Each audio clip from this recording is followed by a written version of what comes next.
Yeah, we have seen the theory of operation of accelerometer, that is seismic pickup. Yeah, that is seismic pickup used as accelerometer. Now in this we know the main construction is mass supported by a spring Ks, spring constant, and a damper with a damping coefficient B. By measuring XO, that is the relative displacement of the mass with reference to the frame of the instrument, we are measuring, that is XO, we are measuring by say an LVDT or any other displacement measuring instrument, and that reading is calibrated in terms of acceleration, input acceleration. That is what you have learnt by theory and all, we derived equations. But what is the physical explanation for this functioning? Now see, for that you just analyze this case. Suppose the acceleration is just upwards, yeah, only one direction, a constant acceleration is acting xi 2 dot. In that case, the mass also getting accelerated to the extent of xi 2 dot, to the same extent this also accelerated. So to accelerate the mass m, we should have the force. Without force, no mass can be accelerated. So necessary force to accelerate the mass should come only through either spring or through the damper, because mass is suspended, and these are the two routes through which the force can reach the mass m. And now since it is a constant acceleration, there is no change, no force can be transmitted through the damper, because damper output will be proportional to the relative speed of mass and the frame. So since there is no relative speed, it's a constant acceleration, it is moving. So through a damper no force can be transmitted. So force can be transmitted only because B xo 2 dot, proportional to that only force can be transmitted through B. So the force can be, now it can be transmitted only through spring alone. So the necessary force goes through spring. When a force goes through a spring, this spring gets compressed. That is how the compression of the spring, that is nothing but the relative motion of the mass with reference to the frame, that is xo, is proportional to the force that is going through the spring. That force is proportional to xi 2 dot. That is how xo is a function of xo represents the xi 2 dot, or xo is a function of xi 2 dot. So by measuring xo, we get a inference, we get a measure of xi 2 dot. That is acceleration. That is physical explanation how relative measurement, the displacement measurement, gives rise to acceleration measurement in this instrumentation. Now we see the mounting of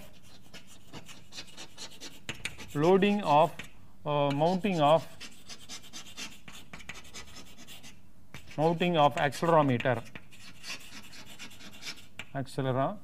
Accelerometer. That is, what is loading effect? When we mount an instrument over a vibrating body, this is what we are going to connect to a vibrating body. Yeah? This is vibrating body. To this we bolt this accelerometer. Whole instrument is fixed on the vibrating body. This is vibrating to up and down. So when you mount such a instrument on the vibrating body, whether the amplitude of the amplitude or the magnitude of acceleration will get affected, because we are bringing extra mass over the vibrating body. So acceleration may get affected. That is called the loading effect. Loading effect. This is not loading. Loading effect of mounting of this accelerometer. We have to check by mounting this instrument whether we affected our our measured quantity. That you have to check. For that, you do the following. First, mount this instrument to the vibrating body. Make a measurement. Say A1, acceleration 1. That is with the accelerometer alone on the accelerometer, with the accelerometer. We got a reading A1. And then next you put you make another measurement A2 with the accelerometer plus some weight. You put some more weight, so 1 or 2 books also, just to put it there, equal to the order of the same weight you put, and then make another measurement A2. Now if the difference between A2 and A1, or A1 minus A2 is a very small one, yeah, is very small. If the difference is very small, that means mounting of the accelerometer doesn't give rise to any loading effect, because even after adding some more weight, the reading is not changed. So naturally, the accelerometer alone has not given rise to any loading effect. That is explanation. That is how we check, after making measurements, we check whether mounting of accelerometer has given rise to any loading effect. That we have to check. If it is giving rise to loading effect, suppose the difference is much, that means the accelerometer you have selected for this measurement is a wrong one. We should go for a lighter version of the accelerometer. Mostly you will find piezoelectric accelerometer, which we have seen already. Piezoelectric accelerometer is the choice, but the problem here is the acceleration should be a varying quantity. Omega should be omega minimum of the order, say about 10 hertz or 15 hertz depending upon piezoelectric accelerometer. So it should be varying quantity. In that case, we can go for another this piezoelectric accelerometer, or if it is static measurement, naturally we go for a lighter version. Next is inertial navigation. Inertial navigation. That is the usage of accelerometer, usage of accelerometer in inertial navigation. What is inertial navigation? Finding out the location of the ship or aircraft or a rocket after it takes off from a station or from a harbor. After say 1 or 2 days, where exactly the ship is located, we can find out by using a set of accelerometers. For that purpose, what people are using is so-called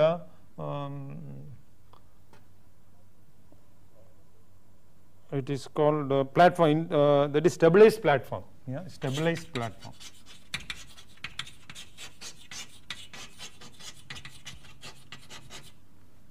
There will be a stabilized platform in the vehicle which we want to, whose position we are interested to locate after certain time of starting or after taking off. So the stabilized platform, it has got its particular property. Suppose we have got a ship. So suppose this is the ship traveling in this direction, and there will be a stabilized platform somewhat like this.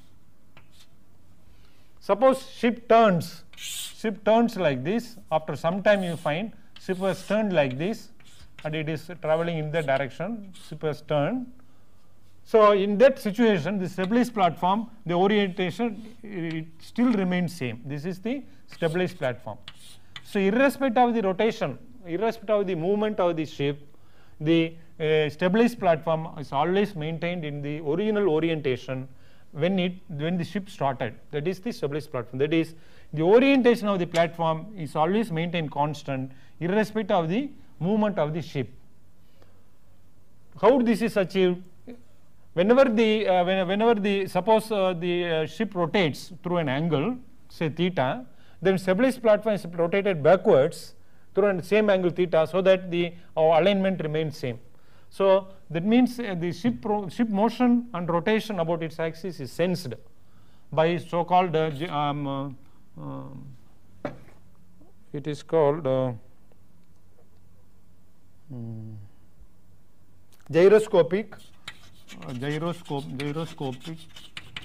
gyroscopy reference. By having set of gyroscopes, it is possible to sense the rotation of the ship, and one such thing is rate integrating gyro. Rate integrating gyro. For each axis, suppose there are now for a ship 2 directions is sufficient. So for 2 directions x and y, you will have one accelerometer here and another accelerometer there. 2 accelerometers are positioned. So this will measure the motion acceleration in the say y direction, and this will measure the acceleration in the x direction.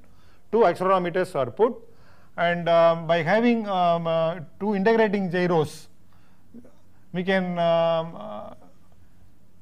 no, it is sufficient if we have one integrating gyro. It is just measure the angular rotation. About z only we have to measure the angular rotation, because when the ship moves on the surface of the say sea water, if you can measure this rotation about z axis, that is sufficient. So one integrating gyro if we have, the rotation is measured and the rotation is given to a servo motor. The servo motor will will bring it back, the stabilized platform back to its original orientation, and such a platform is always maintained inside a ship or an aircraft. In aircraft, you require 3 axes, x and y and z. So instead of 2, you will have another one to measure the perpendicular direction also.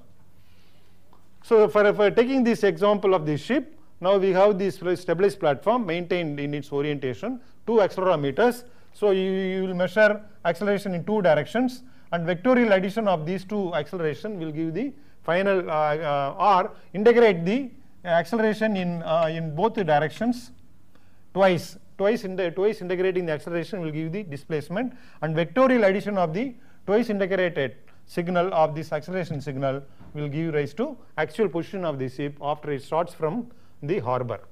That is how the accelerometers are used in locating the ship or finding out the total distance after starting from a harbor, or for an aircraft after it takes off from the airport after certain hours, how much distance it is there, you can find out by using this stabilized platform plus the number of accelerometers. So that completes more or less the portions. I will just work out 1 or 2 problems.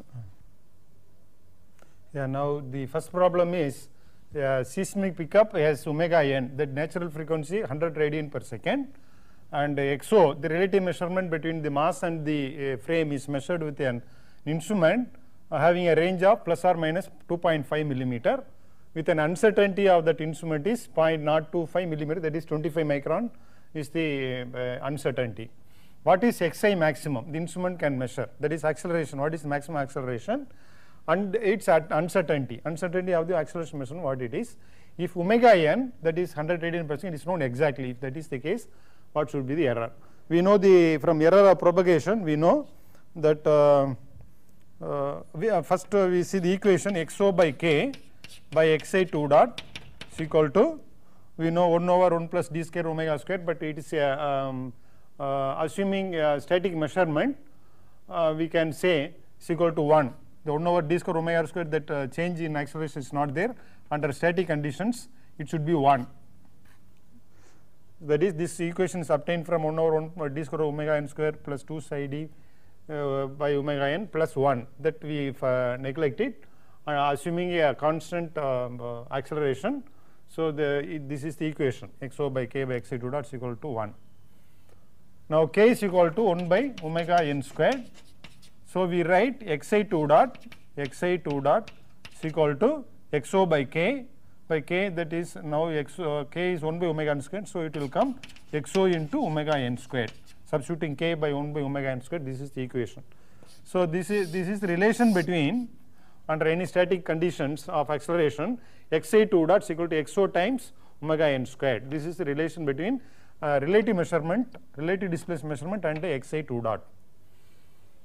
Now there is no error in omega n, only xo only there is error. So we find delta xo, that is error in acceleration measurement, delta xi 2 dot is equal to root of delta xo, that is error in displacement measurement, into dou xo by dou xi 2 dot, that is the function with reference to dou xo, into whole square, plus the other parameter is known exactly. So delta omega n 0, so that will be 0, totally it will be 0. This is the equation.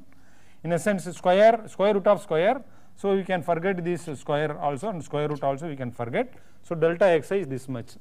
Now delta xo is given as plus or minus 0.025, it is given, and now dou xi 2 dot by dou xo is equal to, from this, omega n square. So into dou xi 2 dot divided by dou xo is equal to, this is a constant, so into omega n squared. Omega n is given as 100 radian per second, so 100 square. So this is our delta xi 2 dot, and this you find it is coming about 0.25 meter per second squared. It was millimeter, and convert into meter, finally you will have this error. So this is error is up to 2 significant figures, 2.25, and they lie up to 2 second decimal place. Now you find out the maximum value. Now you write add here xi2 dot maximum is equal to xo maximum into omega n squared. So now xo maximum is given as 2.5 mm, put 2.5 mm, and omega n squared is 100 square is equal to xi2 dot maximum and up to second decimal place. Then if you calculate, it will come as 25.00.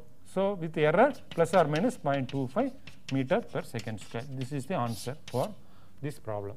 So what is the xi maximum? That is 25.00 meter per second square, and its uncertainty is plus or minus 0.25 meter per second square. So this is the answer for this. And second problem, the uncertainty is 1%.